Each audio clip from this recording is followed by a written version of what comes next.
Welcome to all. நம்ம Civilians Academy-ல TNPSC Surveyor and Draftman-கான டெஸ்ட் பேட்சஸ் வந்து போய்கிட்டு இருக்கு. ஓகேவா? இன்னும் வந்துட்டு சர்வேயர்க்கான வந்துட்டு ஒரு 10 days தான் இருக்கு. ஸோ லாஸ்ட் டைமில் படிக்கிற ஸ்டூடெண்ட்ஸ் வந்துட்டு இப்போ நம்ம வந்து படிக்கணும், நமக்கு ஒன்லைனர்ஸ் இருந்தால் யூஸ்ஃபுல்லாக இருக்கும் அப்படின்னு நினைக்கிற ஸ்டூடெண்ட்ஸ் வந்துட்டு நம்ம அகாடமியில் one-liners and test question papers எல்லாமே வந்துட்டு அவைலபிளாக இருக்குது.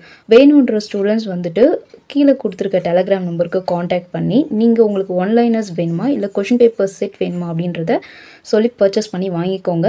அண்ட் நேற்று நடந்த எக்ஸாமினேஷன் இருக்கு இல்லையா, அந்த எக்ஸாமினேஷனில் கிட்டத்தட்ட வந்துட்டு அரௌண்ட் ஒரு 75,000 ஸ்டூடெண்ட்ஸ் வந்து அப்ளை பண்ணியிருந்தாங்க. எல்லா டிபார்ட்மெண்ட்டும் சேர்ந்து, சரிங்களா, மெக்கானிக்கல், ட்ரிபிள் சிவில்ஸ் எல்லாமே சேர்ந்து all over diploma and ITI level of எக்ஸாமினேஷனில் 75,000 ஸ்டூடெண்ட்ஸ் அப்ளை பண்ணியிருந்தாங்க. பட் அப்பியரன்ஸ் பார்த்தீங்கன்னா கிட்டத்தட்ட ஒரு 50,000 ஸ்டூடெண்ட்ஸ் கிட்ட தான் அப்பியர் ஆகியிருக்காங்க, சரிங்களா. 25,000 ஸ்டூடெண்ட்ஸ் கிட்ட ஆப்சென்ட் ஆகியிருக்காங்க. ஓகேவா? ஸோ வந்துட்டு நீங்கள் லாஸ்ட் டைமில் படிச்சுட்ருக்கீங்க அப்படின்னா இன்னும் கொஞ்சம் தரவாக நல்லா படிங்க. தென் ஃபர்ஸ்ட் எக்ஸாமினேஷன் பேப்பர் 1ல் மார்க் கம்மியாக ஸ்கோர் பண்ணி இருந்தாலும் ஓகேவா, செகண்ட் பேப்பர் 2 டெக்னிக்கல் வருது இல்லையா, அதில் இன்னும் கொஞ்சம் நல்லா ஃபோக்கஸ்டாக படிச்சிங்கன்னா டெஃபினட்டாக ஈஸியாக அடிக்க முடியும். அதே மாதிரி டோட்டலாக ஒரு 75,000 ஸ்டூடெண்ட்ஸ் இருக்காங்க. அதில் கிட்டத்தட்ட வந்துட்டு 25,000 பேர் ஆப்சென்ட்டு, மீதி வந்துட்டு அப்ராக்சிமேட்லி ஒரு 50,000 ஸ்டூடெண்ட்ஸ் அப்பியர் ஆகிருக்காங்கன்னா இதுலேயும் ஆப்சென்டீஸ் வரும். எதில் அப்படின்னா பேப்பர் 2ல். ஏன்னா இதில் நிறைய ஸ்டூடெண்ட்ஸ் வந்துட்டு என்ன பண்ணுவாங்கன்னா அட்லீஸ்ட் ஒரு 1/3 ஆஃப் ஸ்டூடெண்ட்ஸ் வந்து ஆப்சென்டீஸ் ஆகுவாங்க. ஏன்னா மார்க்ஸ் சரியாக எக்ஸாமினேஷன் வந்து அட்டன் பண்ணியிருக்க மாட்டாங்க, ஜஸ்ட் போய் அட்டன் பண்ணலான்ற மைண்ட் செட்டில் போயிருப்பாங்க.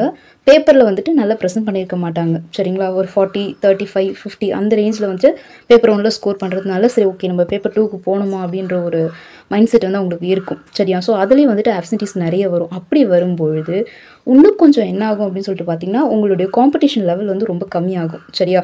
ஸோ நார்மலாக ஒரு குரூப் 4 எக்ஸாமினேஷன் எழுதும்போது ஒரு போஸ்டிங் வந்துட்டு 250 பேர், அதாவது 250 பேர் காம்படிட் பண்ணுறாங்க அப்படின்னா இங்கே அப்படி இருக்காது, சரிங்களா.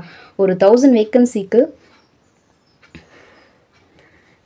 கிட்டத்தட்ட ஒரு 35,000 ஸ்டூடெண்ட்ஸ் தான் கிட்டத்தட்ட அப்பியர் ஆவாங்க, சரிங்களா. அப்போது ஒரு போஸ்டிங்கே ஒரு 35 to 40 பேர் தான் வந்துட்டு உங்களுக்கு காம்படிஷனில் வருவாங்க. ஸோ லெவல் ஆஃப் காம்படிஷன் பார்த்திங்கன்னா ரொம்ப கம்மியாக இருக்கும், சரியா. ஸோ வந்துட்டு நான் ஒரு 50 கொஷின் போட்டிருக்கேன், 60 கொஷின் போட்டிருக்கேன்ற ஸ்டூடெண்ட்ஸ்க்கு டவுட் இருக்கும். ஓகே 50 கொஷின் 60 கொஷின் போட்டிருக்கோம், நமக்கு வந்துட்டு கிடைக்குமா அப்படின்ற டவுட் இருக்கும். நீங்கள் அதை நினச்சி பயப்படவே வேணாம். பேப்பர் 2ல் நல்லா ப்ரெசென்ட் பண்ணுங்கள். இருக்க இந்த டேஸ் இருக்கு இல்லையா, ஒரு 1 வீக் இருக்குன்னா கூட அந்த 1 வீக்கை நல்லா ப்ராப்பராக யூட்டிலைஸ் பண்ணுங்கள், ஓகேவா. ஸோ நம்ம அகாடமியில் வந்துட்டு சர்வேயருக்கான ஒன்லைனர் அண்ட் டிராஃப்ட்மேனுக்கான ஒன்லைனர் இது இல்லாமல்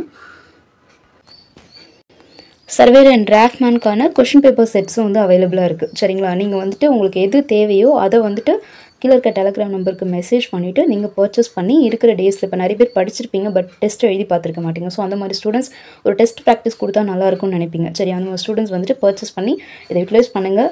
தென் இன்னும் ஒரு 1 வீக் தான் இருக்குது. ஸோ அந்த 1 வீக்கை ப்ராப்பராக யூட்டிலைஸ் பண்ணுங்கள். All the very best.